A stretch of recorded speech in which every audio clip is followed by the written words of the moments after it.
Culture and Tourism Minister Gajendra Shekhawat is joining us live. Mr. Shekhawat, thank you so much for speaking to NDTV as your government completes 100 days in office. Sir, you have been a very hands-on minister, from skydiving videos which went viral to you spending time in Purana Kila. Will we be seeing more of this lived experience strategy by the Tourism Minister of India? बिल्कुल tourism का जिस तरह का भविष्य भारत में है, और मैं पूरी जिम्मेदारी के साथ में कहता हूं कि भारत आने वाले समय में दुनिया का सबसे हॉट डेस्टिनेशन भी होगा और मार्केट भी होगा। और ऐसा इसलिए कह सकता हूं कि भारत में जिस तरह की प्रबल संभावनाएं हैं एक तरफ, और पिछले वर्षों में जिस तरह से भारत ने प्रगति की है, हमारे यहाँ इंफ्रास्ट्रक्चर डेवलपमेंट जिस तरह से हुआ है, जिस तरह से भारत की उपलब्धियों को देखते हुए भारत को जानने पहचानने का, नए सिरे से समझने का आकर्षण विश्व भर में बना है। India is becoming a new point of attraction once again for whole of the world. And simultaneously दूसरी तरफ भारत के लोगों में जिस तरह से डिस्पेंसेबल इनकम बढ़ रही है, भारत में माननीय मोदी जी के प्रयासों से जिस तरह से 25 करोड़ लोग गरीबी की रेखा से बाहर निकले, और ये जो एस्पायरिंग क्लास हमारी बढ़ती जा रही है, मिडिल इनकम ग्रुप बढ़ रहा है, और वो भारत को देखने और जानने के लिए, अपने देश की सांस्कृतिक विविधता को, नेचुरल डाइवर्सिटी को एक्सपीरियंस करने के लिए जिस तरह से घर से बाहर निकल रहे हैं, भारत एक बड़ा मार्केट और डेस्टिनेशन दोनों बनने वाला है। ऐसे में भारत में टूरिज़्म के सेक्टर में नए एक्सपीरियंशियल टूरिज़्म के एडिशंस कैसे किए जा सकते हैं, इसको लेकर के हम काम कर रहे हैं। ओवरऑल टूरिस्ट के एक्सपीरियंस को बढ़ाने के लेकर भी इस 100 दिन के कालखंड में एक विशेष कार्य योजना बनाई गई है, जिसमें हम पर्यटन दीदी और पर्यटन मित्र अभी प्रारंभिक पायलट 5 जगह से इसको प्रारंभ करेंगे, और उसके बाद में देश के सारे टूरिस्ट डेस्टिनेशंस पर इस प्रोजेक्ट को लॉन्च करेंगे। सर, आप कल्चर मिनिस्टर भी हैं, तो क्या एक स्पेसिफिक एफर्ट लगाया जा रहा है पब्लिक प्राइवेट पार्टनरशिप के लिए कल्चरल टूरिज्म प्रमोट करना, जिसकी वजह से जॉब क्रिएशन होगा और इकोनॉमिक डेवलपमेंट होगा? बिल्कुल सही कहा आपने। टूरिज़्म जो है वो सबसे बड़ा जॉब क्रिएटर है एग्रीकल्चर के बाद में। एक रूम अगर होटल में बनता है तो उससे 1.3 जॉब्स क्रिएट होते हैं, ऐसा कहा जाता है। भारत की सांस्कृतिक विविधता को देखते हुए और भारत के लोग जिस तरह से भारत की सांस्कृतिक विविधता को एक्सपीरियंस करना चाहते हैं, मिनिस्ट्री ऑफ कल्चर ने उसके लिए एक detail road map tourism ministry के साथ में मिलकर के बनाया है, जिस पर हम आने वाले समय में काम करेंगे।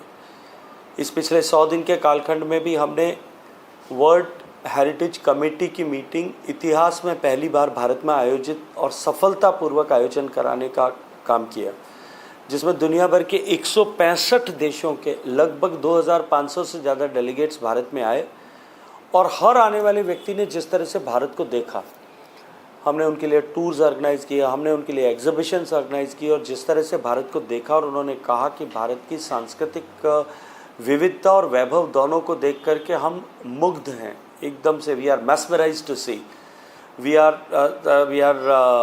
Overwhelm to experience the hospitality of India. ये देख करके जो उनके कमेंट थे वो निश्चित रूप से हमारे लिए उत्साहवर्धक है। और इसी के साथ साथ में असम के मॉयडेम्स को हमने उस बैठक के माध्यम से भारत में एक और वर्ल्ड हेरिटेज साइट ऐसे रूप में नामित कराने में सफलता प्राप्त की है। टूरिज़्म और कल्चर दोनों मिनिस्ट्री मिलकर के भारत में पर्यटन की संभावनाओं को कैसे और अधिक बढ़ाया जाए, और जब भारत के प्रति एक्सेप्टेबिलिटी पूरे विश्व भर की नए सिरे से बनने लगी है, उस समय में भारत की संस्कृति को, भारत की बहुआयामी संस्कृति को, भारत की संस्कृति की गहराई को और विविधता को विश्व के पटल पर और अधिक कैसे रखा जाए ताकि अधिकतम लोग भारत की तरफ आने के लिए आकर्षित हों, इस पर हम काम कर रहे हैं। सर, क्योंकि हमारा बहुत ही रिच कल्चर और हेरिटेज रहा है हिंदुस्तान का, तो कैसे बैलेंस होगा between cultural preservation and at the same time economic growth? देखिए, मुझे लगता है कि दोनों ही विषय पैरेलल चलने वाले विषय हैं। भारत की सदा से ही अपने सांस्कृतिक मूल्यों के लिए, अपनी हेरिटेज के लिए, अपनी ऐतिहासिक धरोहरों के लिए, अपनी पुरा संपदा के लिए हमेशा से ही प्राथमिकता रही है, और माननीय नरेंद्र मोदी जी तो कल्चर के संरक्षण के सबसे बड़े ध्वजवाहक हैं, भारतीय संस्कृति के सबसे बड़े ध्वजवाहक हैं। और जिस तरह से नए सिरे से हमने भारत के पर्यटन की संभावनाओं को बढ़ाने के लिए अपने हेरिटेज साइट्स के संरक्षण के लिए तो काम किया ही है, दुनिया के अन्य देशों में भी जाकर के अब हम इस तरह से इस पर काम कर रहे हैं। जिस वर्ल्ड हेरिटेज कमेटी की मीटिंग की मैंने बात की, उसमें भारत सरकार की तरफ से $1 मिलियन का कंट्रीब्यूशन सिर्फ इसके लिए किया गया कि हम जो है दुनिया के ऐसे देश जो वर्ल्ड हेरिटेज साइट्स के नॉमिनेशन के लिए अपने डॉजियर्स नहीं बना सकते, जो कंजर्वेशन एक्टिविटीज़ को ठीक से नहीं कर पा रहे, उनके लोगों को भारत में बुला करके ट्रेन करने पर इस ग्रांट को खर्च करेंगे।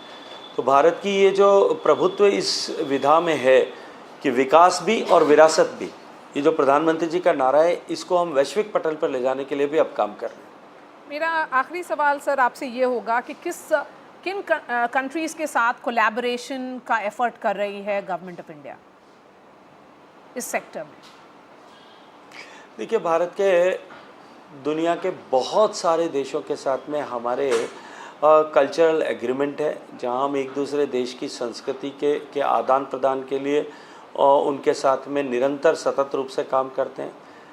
भारत का ICCR का जो विदेश मंत्रालय के अधीन काम करता है, उसकी भी अनेक देशों में उसकी ब्रांचेज हैं, जहां हम भारत की संस्कृति उनके काम है। ये निरंतर चलने वाली प्रक्रिया, और मुझे लगता है कि ये सूची इतनी लंबी है कि मैं उस सूची को यहाँ पढ़ना प्रारंभ करूँगा तो बहुत लंबा हो जाएगा।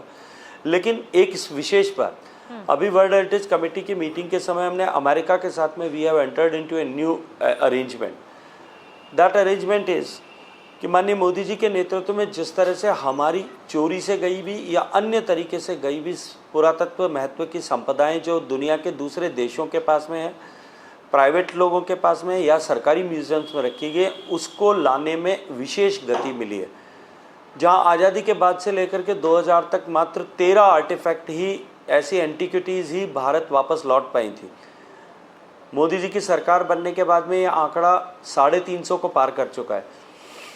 और जो अमेरिका के साथ में हमने एग्रीमेंट किया है, क्योंकि ये बहुत टेक्निकल विषय है, इसमें बहुत सारी मल्टीपल एजेंसीज़ का इन्वॉल्वमेंट होता था, इस एग्रीमेंट के बाद में पूरी दुनिया के लिए ये एग्रीमेंट एक नज़ीर बनाए, अन्य देश भी इस तरह के एग्रीमेंट में एंटर हो पाएंगे और हमारी धरोहरों को भारत में वापस लाने में हमें बहुत सुगमता होगी।